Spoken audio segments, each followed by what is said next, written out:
तर राज ठाकरेंनी संभाजीनगरमधल्या पत्रकार परिषदेत संजय राऊत यांच्यावर टीका केली, तर अजित पवारांचं मात्र त्यांनी कौतुक केलंय. बघूया.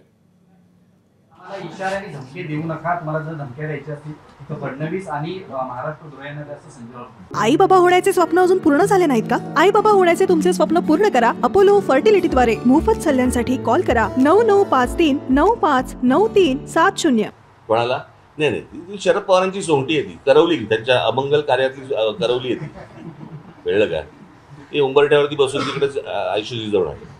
मी तुम्हाला एक अजित पवारांबद्दल एक गोष्ट तुम्हाला सांगतो. हे ज्या वेळेला शरद पवार ज्या वेळेला बरोबर होते ते बरोबर, आणि पवारांचं हे सगळं राजकारण सुरू होतं ना जेव्हा, बरोबर, ते जेम्स लेन, मी तुम्हाला नक्की खात्रीलायक सांगतो, अजित पवार कधी जातीच्या राजकारणामध्ये कधी पडले नाहीत,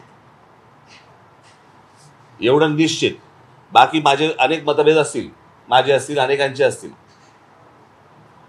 पण जी योग्य गोष्ट आहे, मला असं वाटतं ते कधी जातीच्या बाबतीत आजपर्यंत त्याचं मी कधी वक्तव्य पण ऐकलेलं नाही, आणि ते कधी या बाबतीत भानगडीत कधी पडलेलं नाही. एबीपी माझा, उघडा डोळे बघा नीट.